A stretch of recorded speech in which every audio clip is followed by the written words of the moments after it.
There is a new number 19 in town, and his name is Matthew. Matthew Coronato has officially signed his entry-level contract with the Calgary Flames. You're Locked On Flames, your daily podcast on the Calgary Flames. Part of the Locked On Podcast Network, your team every day.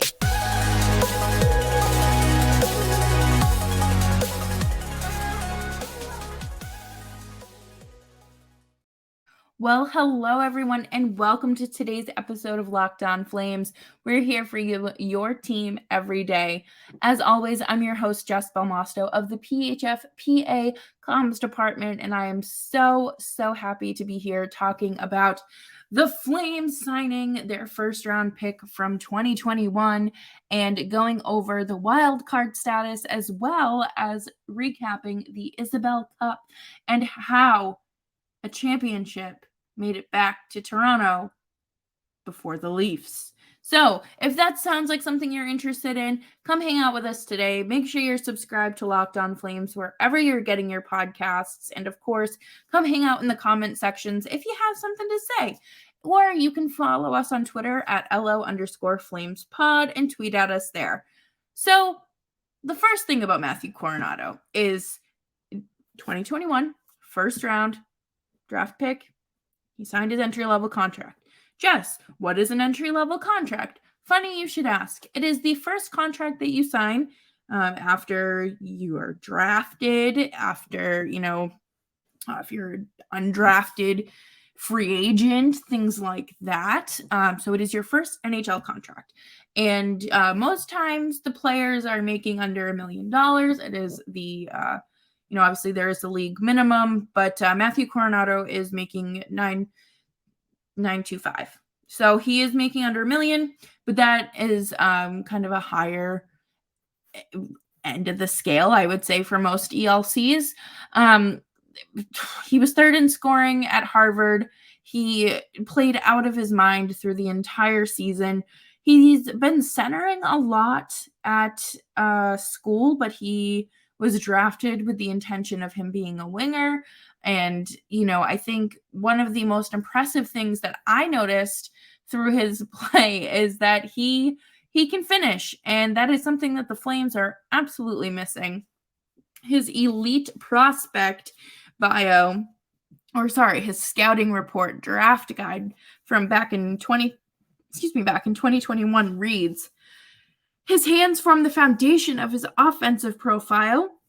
He wants to have the puck on his stick and isn't afraid to court contact to make sure he's the one driving the bus for his line. He's decisive, manipulative, and dexterous as a handler. He's got a good shot for someone who is constantly throwing pucks on net. His release is fast, and he's versatile in how he gets the puck off.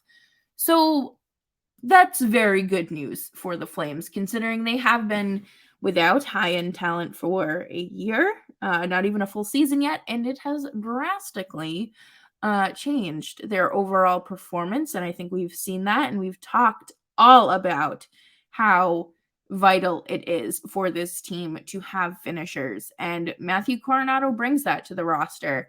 One thing is, you have to think about the the reality of this. Are the Flames going to burn a year of his entry-level contract, which is, again, 3 years, for a few games, just because they might make the playoffs or they might not make the playoffs? It's really an odd decision to make, considering this point in the season where the Flames are at in their roster. And I think we all know Darryl Sutter is not particularly fond of playing the youth and the rookies, and especially a guy who is only a sophomore.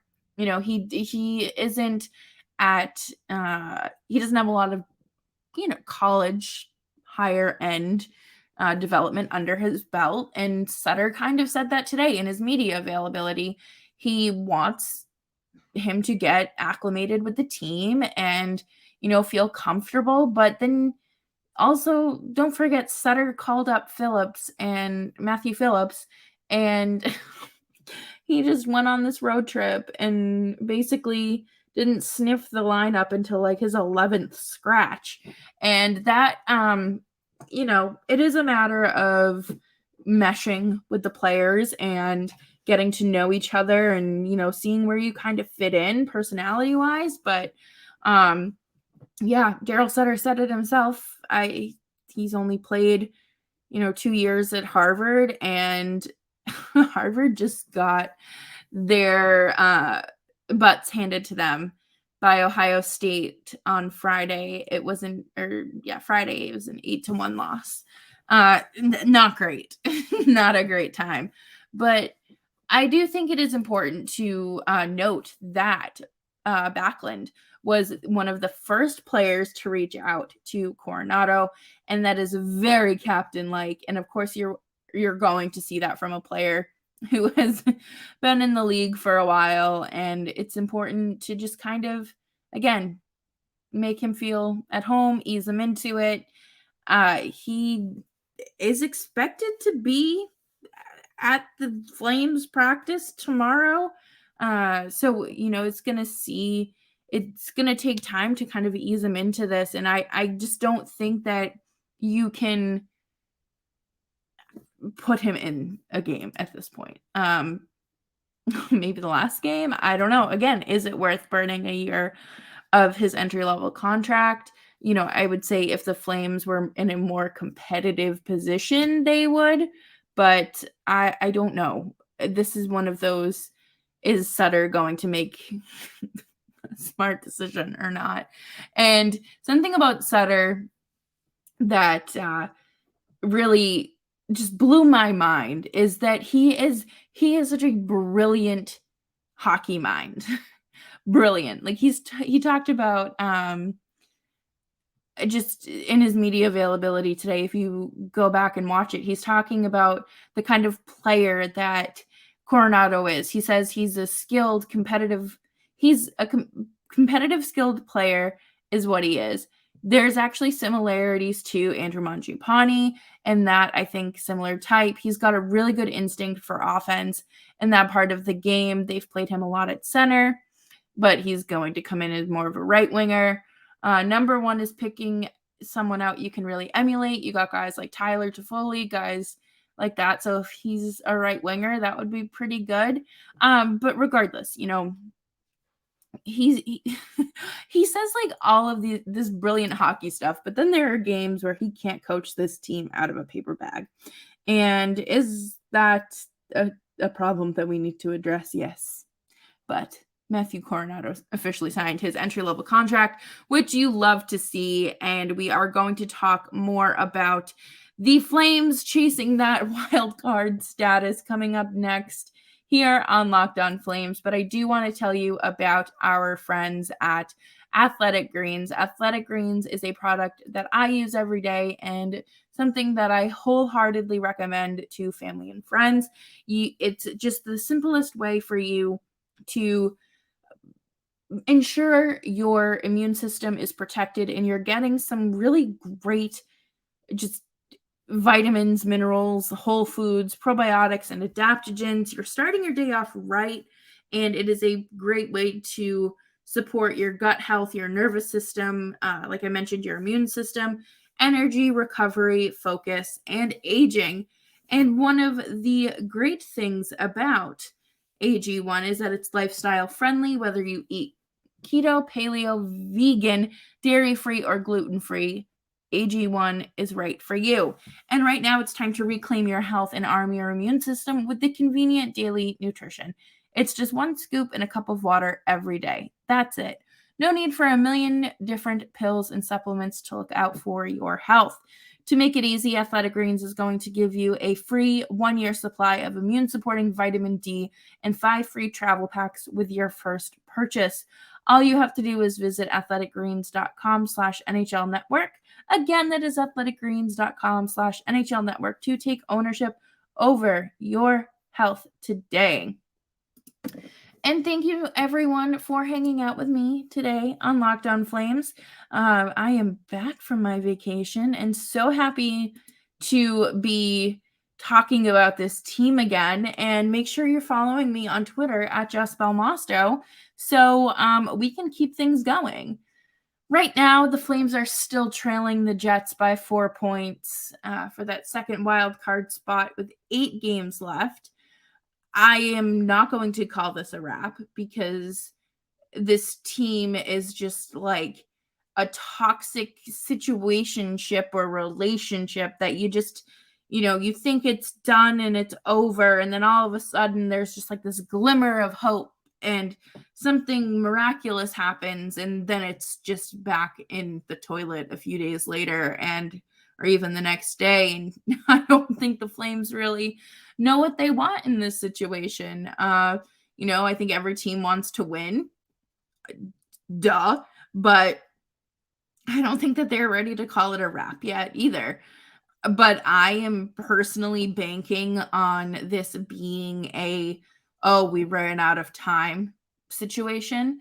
There's kind of typically a line that kind of follows a team into their exit interviews and, we wanted this year to be different. We ran out of time. The lingering injuries. And Chris Tanev being out really doesn't help this team either, and that's a whole other story. But, I think that this team is going to beat we ran out of time into the ground. They did run out of time. And unfortunately, that's what happens when you spend most of your season dilly-dallying and not chasing the win and not being able to have a third period comeback all season. Like that is concerning. And your main goaltender, your starting goaltender went from 9 shutouts last year to 1 this year. And there are still, 8 games left, like I said, but are you even deserving of a playoff spot?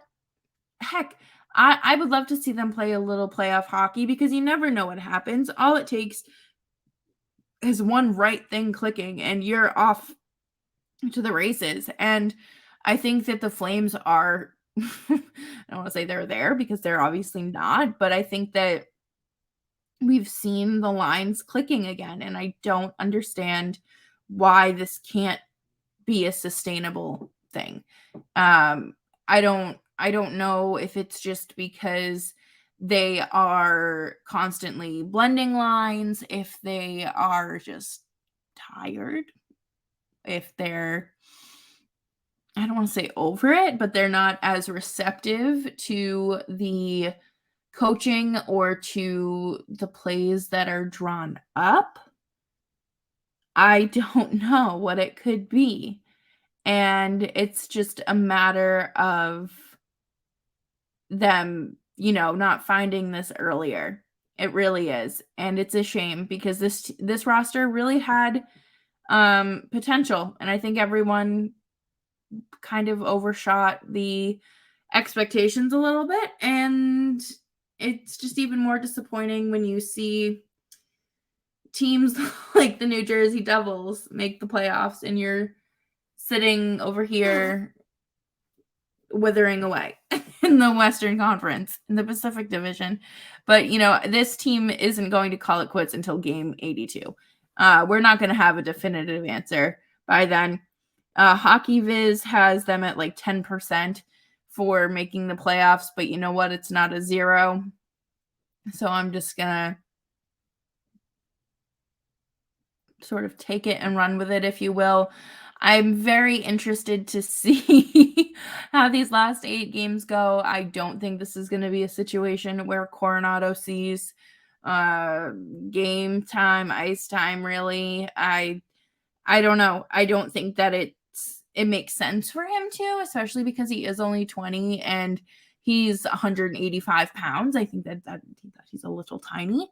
And that's not like Darryl Sutter talking. That is me. I think that, unfortunately, sometimes players come in a little small and they got to beef up over the off season.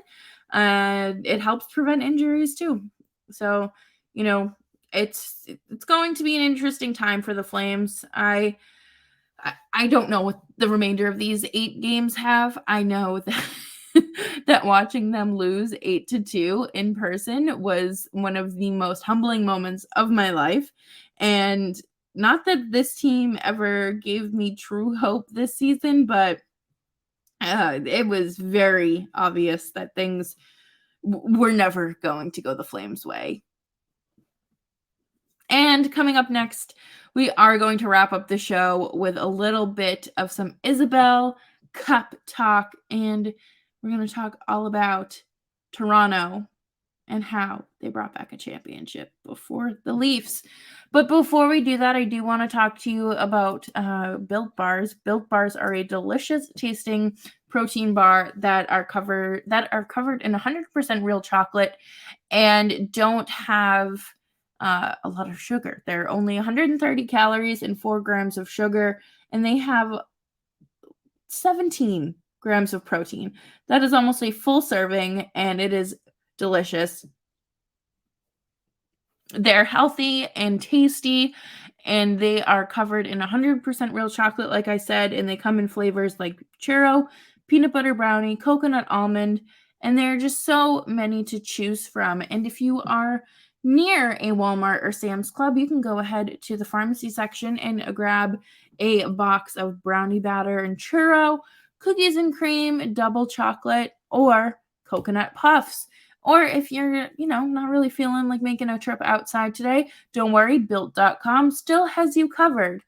That is Built.com, or you can get a 4-pack at Walmart.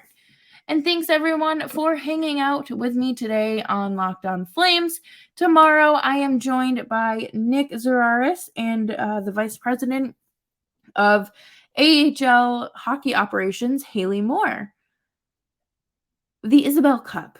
The PHF championship was last night, and it was fun. It was absolutely a great game to watch. It was just back and forth, tit for tat, between the Minnesota Whitecaps and Toronto Six, and I loved it. I did not have a dog in this race. I just wanted to see everyone happy, but I will have to say that, going to overtime was just kind of perfect. I think that was just, a hard-fought game. I wish that I wish it was, best 2 out of 3 or 3 out of 5, something like that. I thought it was just absolutely heartbreaking that it was just decided in one game.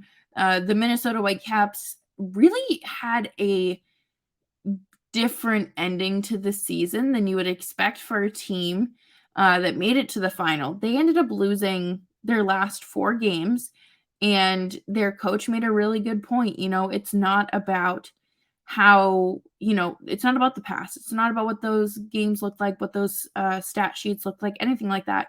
It is about the game in front of you and what you're playing for now. And that's why that's kind of like the mentality you have to have with the Flames too. Like it doesn't matter what they did last season. It doesn't matter what they did against whoever they played opening night. I don't remember. But back in opening night in October, that none of that matters.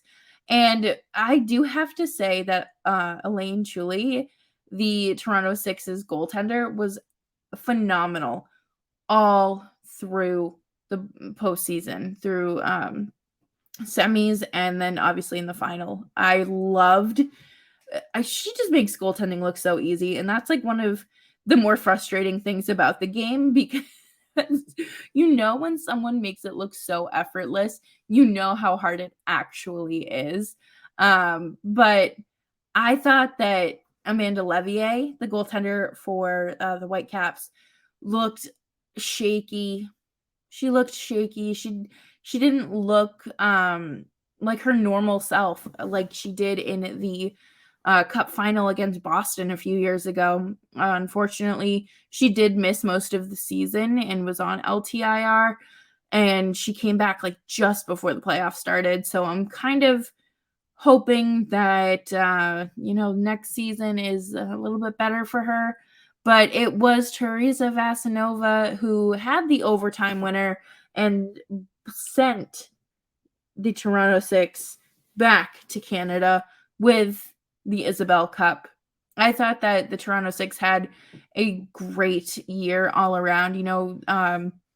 The off season they lost Michaela Grunmentis, who's huge scoring piece there, and then you bring in Brittany Howard from the PW, and Michaela Kava just absolutely dominated this season and through the postseason. But then also CJ or Carly Jackson from the Buffalo Beauts, she wanted to sign in Toronto instead, and I think it's just so fun and so incredible to watch this team,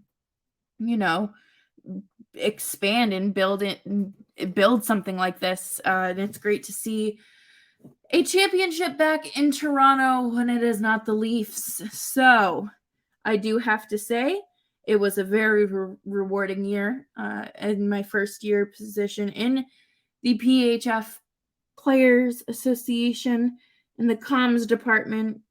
It's fun. We have some more storytelling to do this summer, but until then, I'm here for you every day on Locked On Flames. Like I said, tomorrow we have Haley Moore joining the show. We're going to talk about her journey to becoming the vice president of hockey ops, the AHL, and her time with the then NWHL Boston Pride.